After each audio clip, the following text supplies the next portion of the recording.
क्या कहना चाहेंगे? इस वक्त पाकिस्तान के अंदर एक हैशटैग कह सकते हैं कि बहुत वायरल हो रहा है सोशल मीडिया पे, फ्री बलूचिस्तान, और इसके मायने कई ज्यादा है। क्या लगता है इस वक्त क्या पाकिस्तान में कुछ बड़ा होने के संकेत हैं? गुड इवनिंग किरण। बलूचिस्तान का मामला तो 48 से शुरू है। बलूचिस्तान पाकिस्तान का सबसे बड़ा सूबा है और उनको सबसे सबसे कम बजट दिया जाता है। उनके पास नेचुरल रिसोर्स बहुत ज्यादा है। अब पाकिस्तान को बलूचिस्तान में ग्वादर पोर्ट बनानी है। पाकिस्तान ने जुर्म बलूचिस्तान पर पहले मौका नहीं है ये। उन्होंने वहां तोपखाना, हवाई जहाज, हेलीकॉप्टर सब इस्तेमाल किए हैं। अकबर बुख्ती को जब मारा था, वो पहाड़ों में छुपा हुआ था, तो एयर गन से मारा था, हवाई जहाजों से मारा था। 54 लोगों की डेथ हुई थी। तो आप ऐसे मामले को दबाकर हमेशा के लिए नहीं रख सकते। बलूचिस्तान आज़ादी के लिए लड़ाई कर रहा है, सारे रिसोर्स पंजाब ले लेता है और एक्सप्लॉइट किया जा रहा है बलूचिस्तान को। तो ये तो मसला बहुत पुराना है, बीच में दब जाता है। जैसा मैंने कहा, 4 बार ये एक्टिव हो चुका है। आपने टीवी की स्क्रीन पे देखा है किस तरीके से बलूच के लोगों पर पाकिस्तान की सेना अत्याचार कर रही है, लेकिन मूवमेंट को रोक नहीं सकते हो। आपको उनका दिल जीतना जरूरी है। वो पाकिस्तान में कोई कोशिश नहीं कर रहा है। तो ये तो जुर्म है जो पाकिस्तान आर्मी हमेशा करती आई है। जो भी ओपी तिवारी जी, सर इस पर मैं का आपकी एक प्रतिक्रिया आर्म चाहूंगी। विंग सर है। एक बार फिर से आपके साथ कनेक्ट करते हैं, आपकी ऑडियो जो है उसमें थोड़ा सा कनेक्टिविटी इशू आ रहा है। ओपी तिवारी जी, क्या कहना चाहेंगे? इस वक्त पाकिस्तान को जिस तरह से हम देख रहे हैं, परेशान करने वाली तस्वीरें सामने आ रही है। यहाँ पर अब महिलाओं और लड़कियों के ऊपर इस तरह से हम देख रहे हैं कि अत्याचार किया जा रहा है। अपनी आवाम को लेकर इतनी आक्रोशित क्यों है पाक आर्मी? देखिए, इसमें थोड़ा बहुत हमें पुराने बैकग्राउंड में भी जाना पड़ेगा। बलूचिस्तान है क्या? बलूचिस्तान एक बड़ा सा ग्रुप था जिसका कुछ पोर्शन अफगानिस्तान में है, कुछ ईरान में है, मेजर पाकिस्तान के अंदर है। जैसा भी कादिर साहब बता रहे थे कि काफी रिसोर्सेज बहुत है। तो इस जो यहाँ के बलूचिस्तान जो बलूची जो लोग थे, इनका एक कल्चरल और रिलीजियस बिल्कुल अलग था। इस्लाम आने के पहले इनकी कोई religious nothing had been traced out. तो ये एक अलग ग्रुप था। और इनको जब से पाकिस्तान बना तो इसको हमेशा ही इनके ऊपर अत्याचार होता रहा। बिकॉज पाकिस्तान की जो पॉलिटिकल सिस्टम थी, it was always dominated by Pakistan, always dominated by Punjabi, and Punjab मतलब all Pakistan is taking Punjab and little bit of Sindh. ये जो स्टेट था सबसे बड़ा है, थोड़ा अनइवन है, माउंटेनस रीजन है, रिसोर्सेज है। तो इसको बढ़ावा करने के लिए इसको पाकिस्तान ने यूटिलाइज नहीं किया, बल्कि खाली इनको एक्सप्लॉइट किया। यहाँ से सारा सामान लेके एक्सप्लॉइट करके इससे पैसा कमाते थे और यहाँ के लोगों पर ध्यान नहीं दिया। क्योंकि ये लोग जो थोड़ा सा बैकवर्ड मिस तो नहीं कह सकते, लेकिन हाँ बैकवर्ड थे, ट्राइबल्स थे। इनकी फीलिंग और रिलीजियस फीलिंग और इनके सिस्टम्स एंड कल्चर्स इन पंजाबी पाकिस्तानियों से थोड़ा अलग था, थोड़ा क्या काफी अलग था। इस रीजन से थोड़ा बहुत उनके अंदर जब फीलिंग आने लगी कि हमें एक्सप्लॉइट किया जा रहा है, हमें इग्नोर किया जा रहा है, हमारे उससे पैसा कमा के ये लोग पंजाब और सिंध को बढ़ा रहे हैं, तब ये फीलिंग अपने आप जागृत होती है। ये पाकिस्तान के लिए अकेला नहीं है, हर स्टेट में, हर कंट्री में जहां भी ऐसा होता है, यहाँ पे जो अनरेस्ट है अंदर लेकिन ये सर ये जो सेपरेटिस्ट फीलिंग थी, ये तो 1947 से ही थी ना। ये तो ऐसा नहीं है कि एकदम से है। उस वक्त से ही हम देख रहे थे कि सेपरेटिस्ट फीलिंग तो वहां पर थी, वो अपने आप को अलग थलग महसूस करते थे। तो जैसा कादिया साहब बता रहे थे कि इस फीलिंग को कम करने के लिए पाकिस्तान पॉलिटिकल ने थोड़ा भी एक स्टेप ज्यादा आगे नहीं आया, कम करने की कोशिश नहीं की, बल्कि उनका जो शोषण चलता रहा, इस शोषण से ये गैप और बढ़ता गया।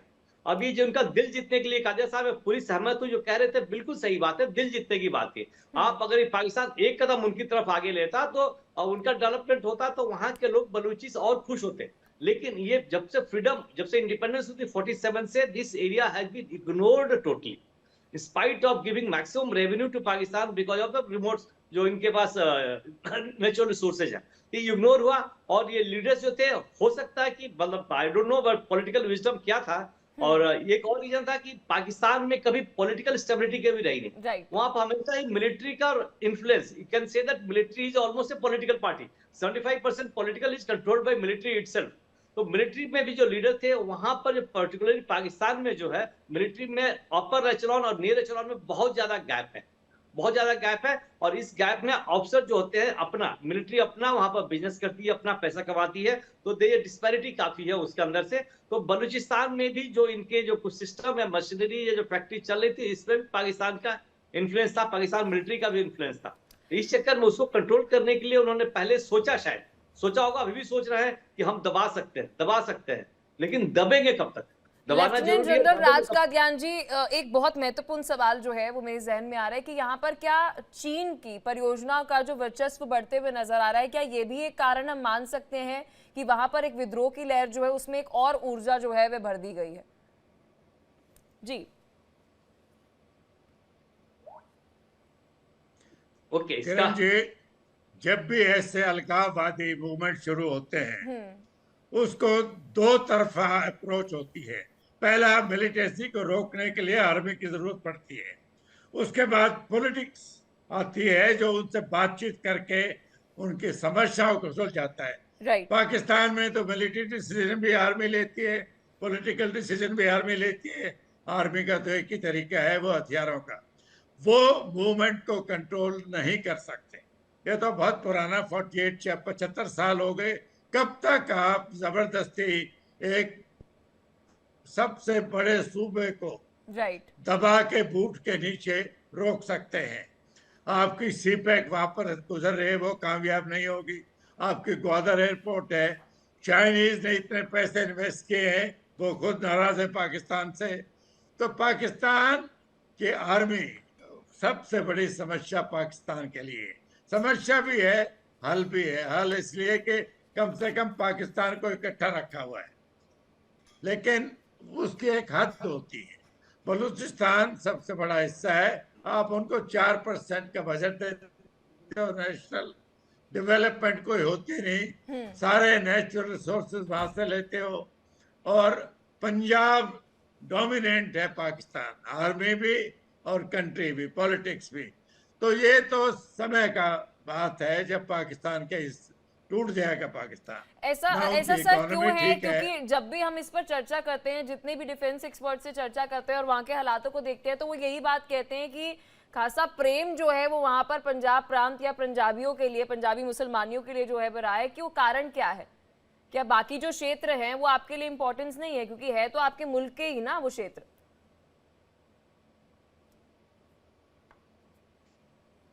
देखिए, सेना को तो एक ही तरीका आता है किसी भी मूवमेंट को कंट्रोल करने का, लेकिन आप सिर्फ मिलिट्री फोर्स से एक आजादी की जंग को नहीं रोक सकते हैं।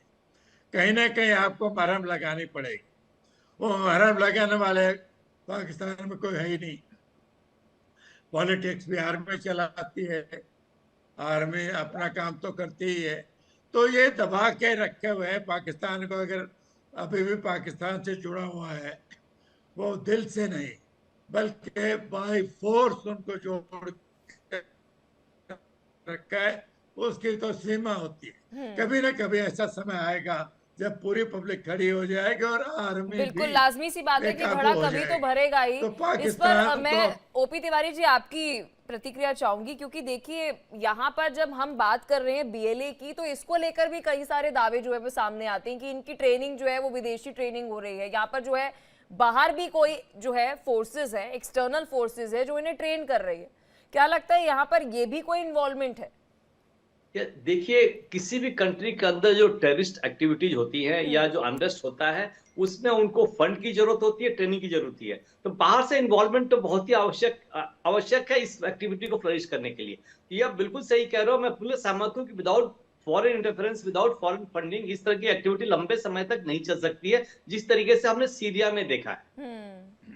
अब आप जो एक बात कर रहे थे चाइना वाली, और चाइना का जो डेवलपमेंट उस एरिया में हो रहा है, तो उसमें लग रहा है कि ये पर्टिकुलर रोड डेवलप होगा और ये लोग फर्दर इग्नोर कर दिए जाएंगे। इसलिए वो भी चाहते हैं इंटरफेयर, इसलिए कर रहे हैं कि चाइनीज में अटैक भी किया था उन्होंने, जी। वो करे ताकि उनका डेवलपमेंट उस स्कोप से विदाउट बलूचिस्तान को इन्वॉल्व किया अगर हो तब उनको पसंद नहीं होगा। ये जो टेररिस्ट ऑर्गेनाइजेशन जितनी भी है सबका सपोर्ट बाहर से मिलता है। और देखिए जिस तरीके से हमने सीरिया में भी देखा हुआ है, तो जिस तरीके से सीरिया का चल रहा है ये पाकिस्तान भी उस तरह भी प्रोग्रेस कर रहा है, सीरिया की तरफ, सीरिया की लाइन में आने की कोशिश हो रही है। देखिए पख्तून्स भी उधर गड़बड़ चल रहा है, गिलगिट में भी परेशानी है, लिविंग खाली पाकिस्तान, खाली पंजाब को छोड़ के सिंध में सब में अनरेस्ट हो गया। और इस तरीके से अनरेस्ट और आगे बढ़ता है जब वहां की लेकिन सर मैं चाहूंगी इस पर आप थोड़ी सी रोशनी डालिए। जो सीपेक परियोजना की हम बात कर रहे हैं बलूचिस्तान में, ये जो इंटरेस्ट दिखाया है चाइना ने स्पेसिफिक क्षेत्र के अंदर, स्पेसिफिक रीजन के अंदर, क्या कुछ बड़ा मोटिव है चीन का? देखिए ये मैं बहुत ज्यादा डिटेल में इतनी ज्यादा जानकारी मुझे नहीं है, लेकिन चीन बिना कुछ अपने फायदे के लिए कहीं पर भी कोई इन्वेस्टमेंट नहीं करता।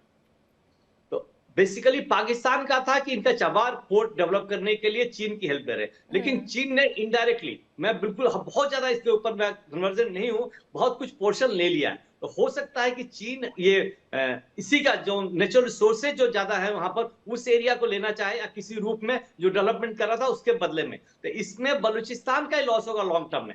तो इसमें बलूचिस्तान के लोगों को समझ में आ गया होगा, पता है कि चीन अगर आएगा तो हमारे स्टेट का ही नुकसान होगा, पाकिस्तान को तो जो भी होगा वो होगा ही। तो ये उसके अगेंस्ट भी ये टारगेट कर ही रहे हैं। अब उस रोड के अगेंस्ट और किसको परेशानी है तो हम किसी को नहीं सकते। पाकिस्तान को फायदा है, चीन को फायदा है, पाकिस्तान को भी नुकसान, बलूचिस्तान को नुकसान है और चीन को फायदा है। तो लेकिन ये उसको भी स्लो करना तो अत्यंत आवश्यक है। प्लस जब तक ये इकोनॉमिक स्थिति अगर पाकिस्तान की सुधर गई तो बलूचिस्तान का जो एक्टिविटी है थोड़ी बलूची BLA की थोड़ी कम हो सकती है। नहीं सर, पाकिस्तान को कैसे फायदा है? आप तो रिमोट कंट्रोल हो ही जा रहे हैं, मतलब वहां पर तो आपके इतने बड़े नेता कह रहे हैं कि आप कभी अमेरिका से कंट्रोल होते हैं, कभी आप चाइना से कंट्रोल होते हैं, तो आपका रिमोट ही किसी और देश के पास है और सीरिया पार्ट 2 अब बनने ही वाले हैं। नहीं बिल्कुल आप सही कह रहे हैं, रिमोट चला जाता, लेकिन शॉर्ट टर्म गेम है उनके पास। अभी जिस तरीके से फूड की शॉर्टेज है, पेट्रोल की शॉर्टेज है, बाकी इक्विपमेंट की शॉर्टेज है, वो जो शॉर्ट टर्म गेन है जिसकी वजह से इनकी कुर्सियां अटकी हुई हैं, तो ये अगर कुछ देर के लिए जनता को खुश कर सके, ये खाद्य और ये सब सप्लाई करके नेचुरल नेसेसिटी और उसको सप्लाई करके खुद तो हम ये कह सकते हैं सर जो चीन की डेट ट्रैप डिप्लोमेसी है उसके अंदर पाकिस्तान जो है वो बेहतरीन तरीके से इस वक्त फंस चुकी है। लेफ्टिनेंट जनरल राज कादियान, आप इस पर क्या कहना चाहेंगे? क्योंकि जब हम बलूचिस्तान का जिक्र कर रहे हैं, यहाँ पर केवल 44% पूरे पाकिस्तान का रीजन नहीं है, यहाँ पर बड़ी बात ये हो जाती है कि जो नेचुरल रिसोर्सेज हैं आपके देश के वो भी बलूचिस्तान के अंदर है, और कोई बाहर का देश जो है यहाँ पर इंटरेस्ट दिखा रहा है, प्रोजेक्ट्स लेकर आ रहा है। क्या कोई बड़ी मंशा इस वक्त चीन की आपको नजर आ रही?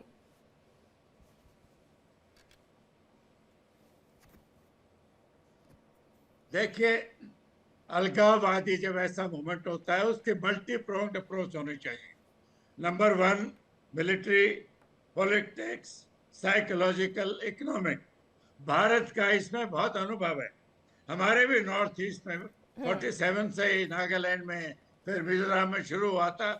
भारत ने एक समझबूझ से मल्टी प्रोंग्ड अप्रोच की और आज वहां पर शांति। नॉर्थ ईस्ट हमारा बिल्कुल भारत के साथ मिला हुआ है, पूरी शांति है।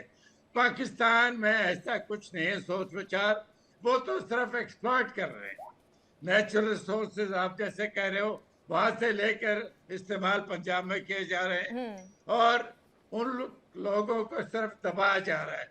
कोई प्रोग्रेस नहीं है पॉलिटिक्स की, साइकोलॉजिकल या इकोनॉमिक डेवलपमेंट की, जैसे भारत ने की थी और देश भी ऐसे करते हैं। आप मिलिट्री फोर्स से ऐसी आज़ादी की जंग को नहीं रोक सकते हैं, डिले कर सकते हैं, लेकिन कब तक डिले करेंगे? ना पाकिस्तान की इकोनॉमी ठीक है, इंटरनल हालत उनकी ठीक नहीं है, पैसा उनके पास नहीं है, पॉलिटिक्स उनकी एक पैचअप है जो आर्मी चला रही है पीछे से, बागडोर उनके हाथ में है। तो ऐसा देश, भविष्य बिल्कुल गंभीर है पाकिस्तान का। वो समस्या भारत को भी है अगर पाकिस्तान। लेकिन सर मेरा डाउट अभी तक ये क्लियर नहीं हुआ कि क्यों, मतलब आप पंजाब फोकस क्यों है? क्या वहां की जो पाक आर्मी है, वहां पर आर्मी के अंदर ही जो हम कह सकते मेजर हैं या सब हैं वो सब पंजाबी हैं, वहां के पंजाबी मुसलमान हैं, या फिर हम ये कह सकते हैं वहां की जो पॉलिटिकल पार्टीज हैं उनका वहां पर वर्चस्व है? कारण क्या है, क्यों आपका फोकस सिर्फ एक प्रांत के अंदर है, एक जगह पर है, कि आप बलूचिस्तान से रिसोर्सेज जो है वो पंजाब प्रांत के अंदर जो है उसके ऊपर फोकस कर रहे हैं? क्या बाकी मुल्क के जो लोग हैं वो आपके नहीं है क्या? ये आपने मुझसे पूछा? सर राज कादियान जी से मेरा ये सवाल है। अच्छा। जी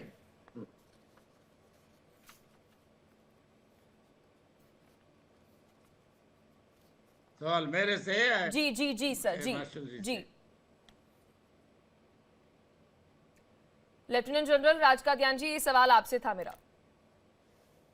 हाँ, नहीं, जो बातें हमने कहनी थी, आप आजादी के अगर वो रोक सकते तो 75 साल से मूवमेंट क्यों चल रहा है बलूचिस्तान में आजादी का? 48 में शुरू हुआ था, बीच में शोले कम हो जाते लेकिन आग सुलगती रहती है। 61 में दोबारा शुरू हुआ था, फिर 70s में, अब फिर एक्टिव है।